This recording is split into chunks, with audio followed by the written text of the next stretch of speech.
রবিবার মানেই বাড়িতে একটা আলাদা চাপ থাকে, যেহেতু ছুটির দিন সেই জন্য বহু জায়গা থেকে ছেলেমেয়েরা আসে ওদের নিজেদের কাজে। তা ওদের সঙ্গে আজকেও যেহেতু রবিবার সেই জন্য কথাবার্তা বলা, ওদেরকে একটু অ্যাটেন্ড করা, এগুলো করতে গিয়ে অনেক দেরি হয়ে গেছিলো, বাজারে যেতেও দেরি হয়েছে। মানে আমি আজকে রান্না বসিয়েছি 12টার পর, তা আবার একটু ভাত বসিয়ে নিয়ে ভাবলাম যে জামা কাপড়টা কাঁচা হয়ে গেছে, ওটা মেলে দিয়ে এদিকে বাবা দেখলাম শাকটা কুটে দিচ্ছে।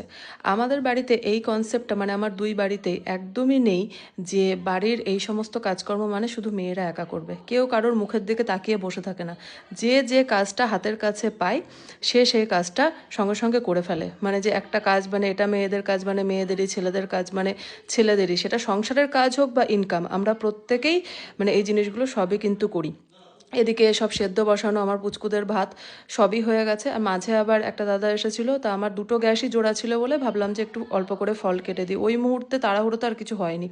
আজকে মাছ মাংস ধোয়া এগুলো সবই আমি করেছি, কারণ ও এত ব্যস্ত ছিল আর আমি ওকে ওই জন্য ডাকিও নি। আর আমার কিন্তু মাছ মাংস ধুতে গেলে একটা জিনিস খালি মনে হয় যে যতই ধুই না কেন পরিষ্কার হয়তো হয়নি। এরকম আমার মতো রোগ আর কারোর আছে কিনা আমি জানি না। এদিকে সবজিটা হয়ে গেছে তেল ছাড়া, আর এখানে একটু পটল পোস্ত আর মাছের ঝোলটা খুব তাড়াহুড়ো করে আজকে করা হয়েছে, কারণ একটা ছেলে আবার দুপুরেও একটু খেয়েছে। এবার ওর ট্রেন ধরার ব্যাপার ছিল, যার জন্য সেই ট্রেনের টাইমের মধ্যে কিন্তু ওকে আবার একটু ভাত খাইয়ে তারপর পাঠিয়েছি।